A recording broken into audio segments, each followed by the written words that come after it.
11:17.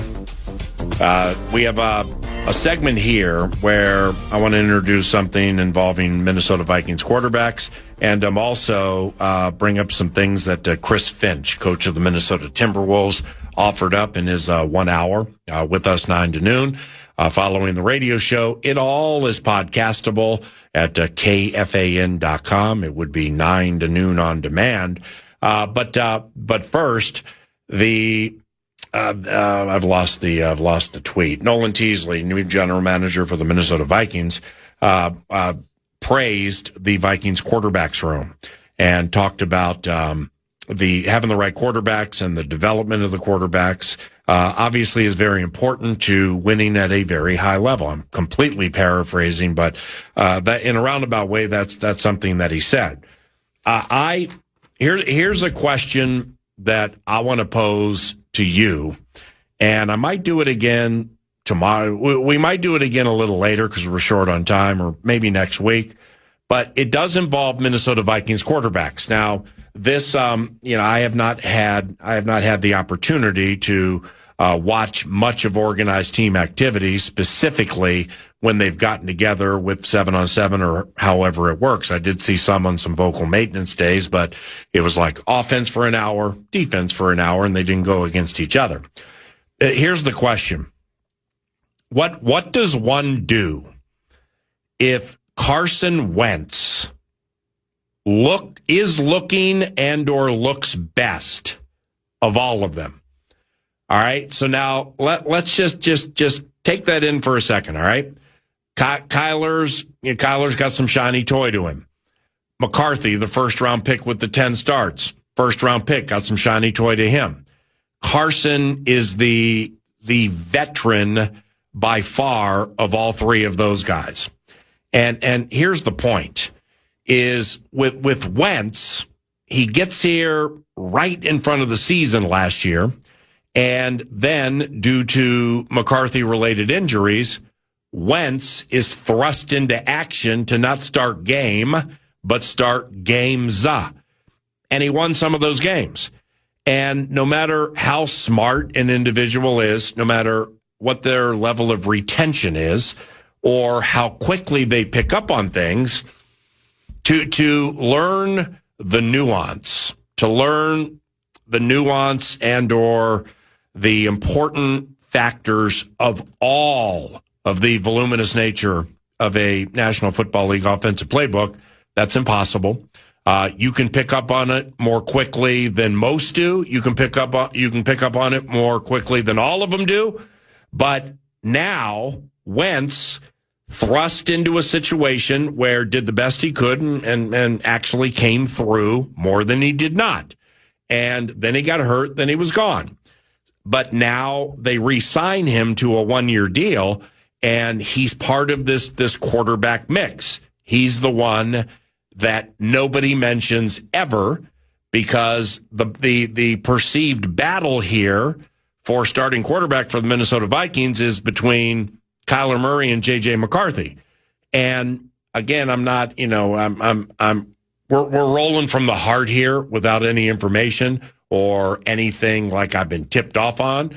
I'm just wondering if Carson Wentz now knows the entire playbook, knows the nuance that is required to go into making said plays with the tentacles off the plays work. And Carson has a nice arm. Carson can move a little bit, and Carson is calm. I'm not saying Kyler and JJ aren't calm, but Carson's played more games. He's just played more games, and he now has been here for quite some time, as a football calendar would go. So, like, with organized team activities wrapping up this week and next week, mandatory minicamp is next week. Then they're all gone for a while. Then they come back to training camp. What do you do if out of all three of those, with respect to Max Brosmer, what do you do if of the 3 first-round picks about whom we're chatting, Kyler Murray, J.J. McCarthy, and Carson Wentz, what if Wentz looks best? What do you do? What do you do if it has clicked with Carson Wentz in a way where he's like, oh, yeah, A, B, and C are handled. I know exactly how to get to D in a second and a half. Well, the other guy over here who used to play for Arizona, the former Rookie of the Year, it's taken him 3.5 seconds, not because he's bad, because he's new. And then you get the third-year quarterback from Michigan with 10 starts. Well, he only has 10 starts. So simply inherently and by the nature of inexperience, he can know it inside and out, but he's not going to have seen as much as the former NDSU Bison first pick has seen over the last decade and change. I can't wait to see them next week at minicamp and then at training camp, because it matters with whom you're playing too. Like if you're constantly being put behind the backup offensive line and playing with the 2s and 3s at receivers and tight ends and running back and stuff like that, that factors into performance, depending on the 1s, 2s, or 3s against whom you're playing defensively. But what if that doesn't matter to Carson Wentz? What if Carson Wentz, what are some quantifiable factors here? All right, now this is, again, FIDA, Fairness and Take Act. 9 to Noon does not know this to be fact, but here's what can't be disputed. Carson is the most veteran of those three. Carson has good to very good arm talent. Carson has been here long enough now to pick up on the nuance of what the coaches want offensively, and Carson is calm. So those 4 things cannot be disputed. I'm just wondering how they would handle things if Carson Wentz, like it's a 4-horse race right now. They're all lined up in the gate.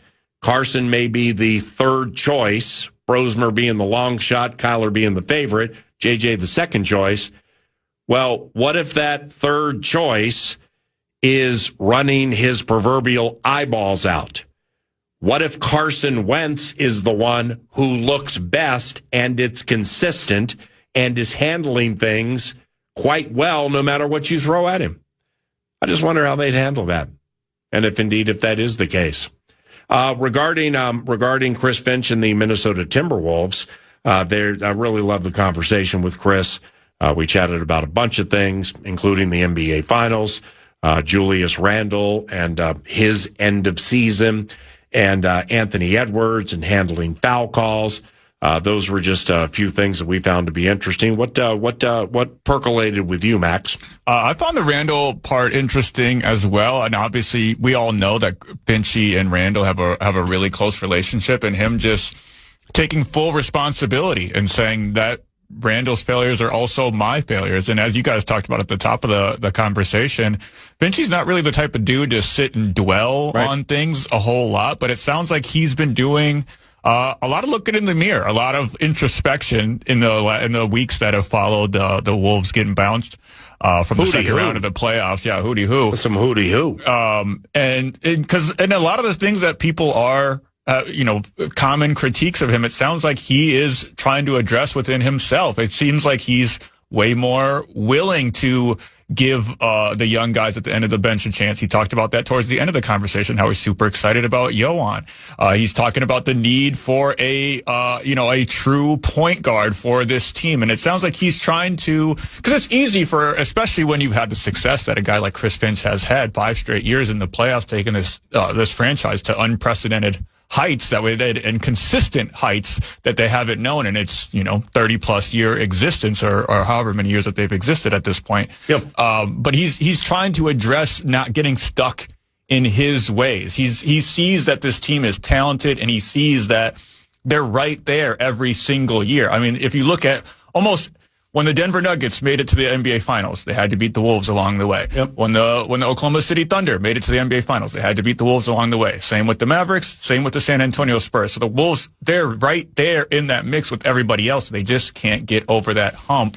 And they have the talent to hang with anybody. And Chris Finch, I think, is looking and saying, well, how can I elevate this team from my point of view, from what I'm contributing to this team? And I think he's trying to, I'm not saying that he has been stuck in his ways, but I think he's trying to figure out new pathways forward for this team, regardless of what they do in free agency, because that's not necessarily up to him. And obviously he's got Tim Connolly. We should all trust Tim Connolly, even times that or trades. Right, exactly. That's not entirely up to him what happens in the offseason, but Finchy seems like regardless of what happens in the offseason, he's trying to address what he can do. And I found that really fascinating, and him just being like, listen, Randall did do good things. Because I think obviously you watch the games, I think we all were kind of a little disappointed in how Julius Randle played, but he was like, when he mentioned how many times he got the kickouts and the Wolves weren't able to capitalize on that, I thought that was a really interesting stat. And just him being open and honest, like you said, we're so lucky to have the coaches that we do in this town that are so open and honest with the media.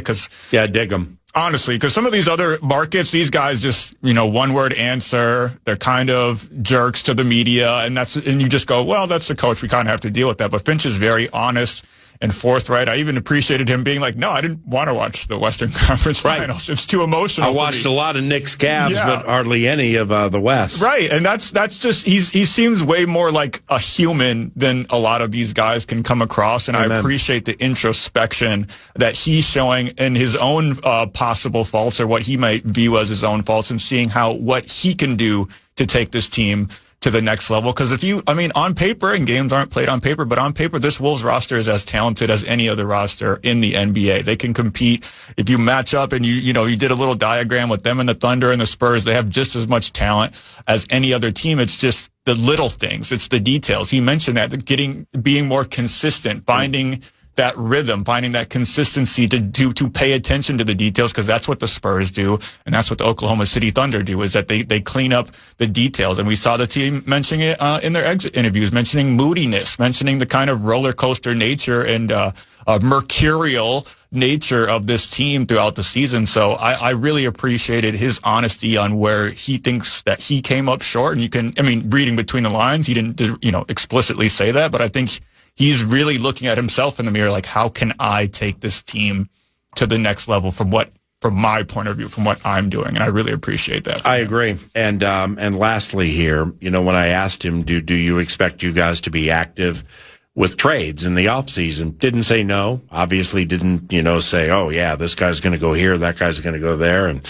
FINA, Fairness and 9 to Noon Act, when it comes to, you can't put a coach or a general manager in a position to be like, all right, will you trade for Giannis? Will you trade for Zion? Will you trade for Kyrie? Will you trade for Jrue Holiday or whatever? Because those players are under contract with other teams, and that leads to a fine of at least $250,000, and you might even lose draft picks. But I think a lot of the names are pertinent when it comes to improving this team. I have some favorites. I'm sure Max does. And we have talkbacks to play. That was our Steve's Appliances Marathon segment. The summer savings event at Steve's Appliances is in the air right now. There never has been a better time to amplify or upgrade or replace your refrigerator or your washer dryer with a Whirlpool, GE, some top name brands available at super fair prices with fast delivery, free recycling, and guaranteed low prices. Summer savings event, Steve's Appliances, stevesappliances.com. Back after this. This is 9 to Noon on The Fan. From the 1-800-ASK-GARY Traffic Center. With your chance to win $2,500. Just enter the keyword TRIP. That's TRIP at KFAN.com. Now enter it now at KFAN.com.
right, give it to us. What are we going to do when Rob Brzezinski wins General Manager of the Year for all these home run draft picks, signing Comeback Player of the Year Kyler Murray, and signing Best Free Agent Wide Receiver Available in Jawan Jennings? All those moves that put us over the hump to win Super Bowl 61. What we're going to do is they're going to give him a massive pay raise, pat him on the back, and say, thanks for helping, because you can't run with the big dogs. Get it in here. I got one thing to say. This is when the big dogs come out. Okay? You can't run with the big dogs. Stay on the board. And Rob has a place on the porch. Next. What up, PA? What up, Maxo? Hooty-hoo. Hey, Charles, Capital City. Say, with the Vikings ownership and the Timberwolves ownership, they got the general manager, Tim Connolly. Now we just hired Teasley. I mean, I just really feel that they're finally on to something. They seem really determined and hungry to just have a championship squad. They are ready. Let's go, Skull Nation. And how about the 6-7 reveal for the Wolves? Hooty-hoo. Wolves back, hooty-hoo, Skull Nation, Sky Yuma, and Scarves up. When it comes to the potential of trading, not necessarily like, hey, I want to see this guy go and I want to see that guy go. You being an elite basketball mind, if you could hand pick any of the prominent or any of the names that have been tied to the Minnesota Timberwolves, who would you pick and why? I mean, obviously, Giannis is a big one. If you could have Giannis and Anthony Edwards on this team, that 1-2 would be pretty much unstoppable. I mean, that's the metaphorical Shaq and Kobe. Both of them get comps to the other one. I mean, that would be really hard to stop if you could keep everybody healthy. It'd be almost impossible. Any matches up. I mean, Giannis going against a potential rematch with the Spurs, obviously.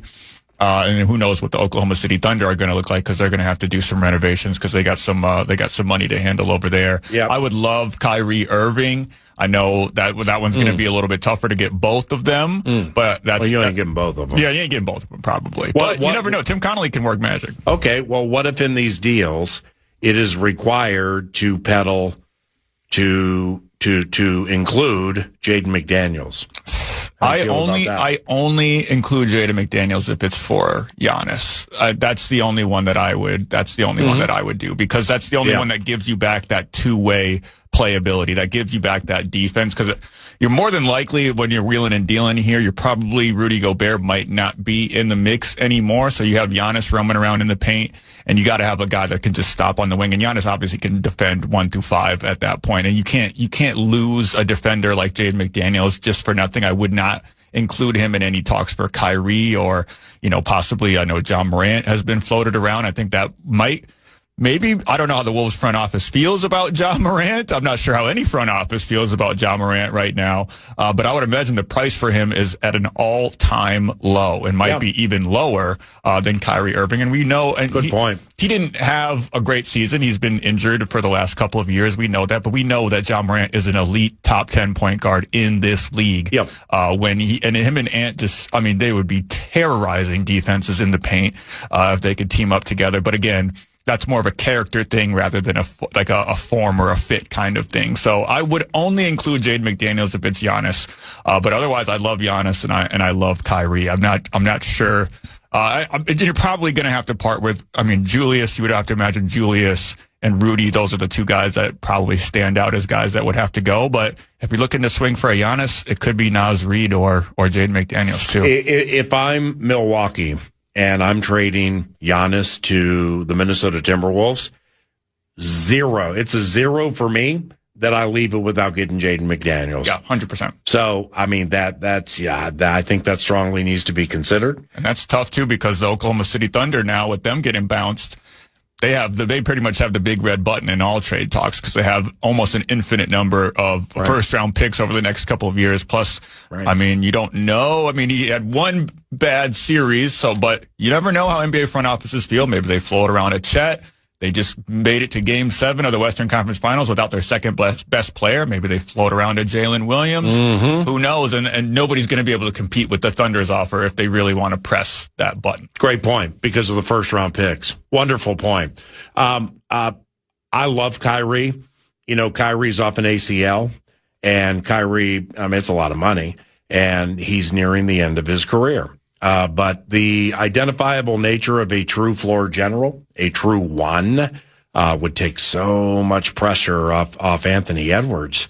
The wild card here for me is Zion Williamson. Yeah, I almost mentioned Zion as well. That would be a lot of fun. Well, Finch was in New Orleans when they drafted Zion. Right. So, you know, he knows the guy inside now. And with Zion, and injuries have clearly been a problem during his career. There's nobody he's afraid of. He's afraid of nobody. Yeah.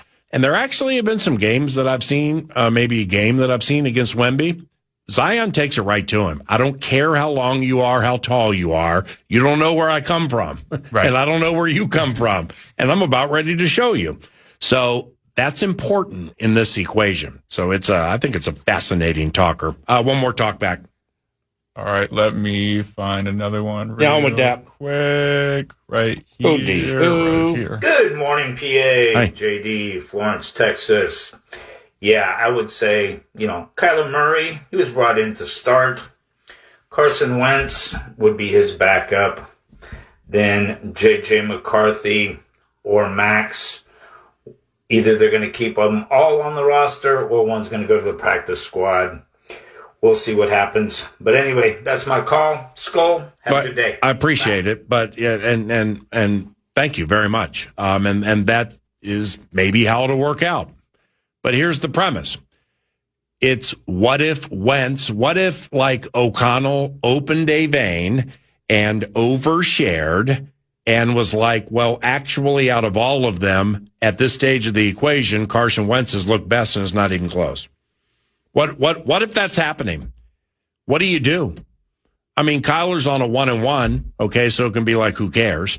McCarthy has some future of the franchise to him because he's a first-round pick. He's entering his third year, and there's still much for him to show that he's going to have to show to be analogous and tied to the future of the franchise conversation. But he also is 23 years old, so he has a right to show things like that. But meanwhile, what if the former first-round pick, who almost was the National Football League MVP, who entered a very difficult situation last year, more than made the best of it most times, and now, because of when he was re-signed, he knows where all the bones are buried, so to speak, and he has a good arm, and he's super smart, and he absorbs the playbook very quickly. I'm just wondering, what if Carson Wentz is winning this 4-horse race at this portion of the equation? How much of a chance would he truly be given? And I don't know that to be the case. I was just kind of wondering that and thinking about the Vikings quarterbacks after the Nolan Teasley introductory press conference and what he had to say about the quarterback's room. All right, final pause. Back after this. This is 9 to noon on The Fan. Keep listening for the next chance to win your way to our iHeartRadio Music Festival.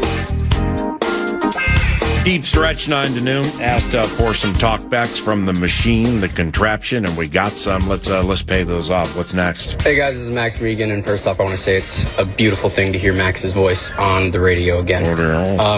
All I want to say is that the Timberwolves are not a Chris Finch issue. I know by the end of the year, everybody's like, fire Chris, fire Finch, whatever. It is a personality problem. Finch does not draw up Julius Randle dribbling the ball 15 times with his back to the basket. Finch does not draw up Jaden McDaniels getting emotional and getting 3 fouls in the first quarter. These are personality problems that we need to address and get better at. Bye. Like that talk back a lot, especially with some of the things said at the end of the season by the individuals talking about being moody individuals. And, when they lost their first playoff game, Chris Finch talked about this in a press conference where he was like, paraphrasing, got with the team and he was like, all right, well, you guys wanted to do it a certain way during the regular season. You kept talking about it. And, everybody or players after games would be like, well, if we had just followed the plan, if we had just done what was right in front of us because it's good, we would have won. but they didn't. And he was kind of like, all right, well, look what happened. We just lost. And then they responded to that. But my man was all over Hootie Who right there. What'd you think of his question about the personality problems? I think, even the Wolves players themselves kind of presented it that way. I don't think, because we know how these players can get sometimes. They can get finger pointy, but I think moodiness was a common theme in a lot of the exit interviews. And I think Chris Finch, kind of reading between the lines, hinted at it in some of his interviews as well. And even just this morning saying that they couldn't find that consistency.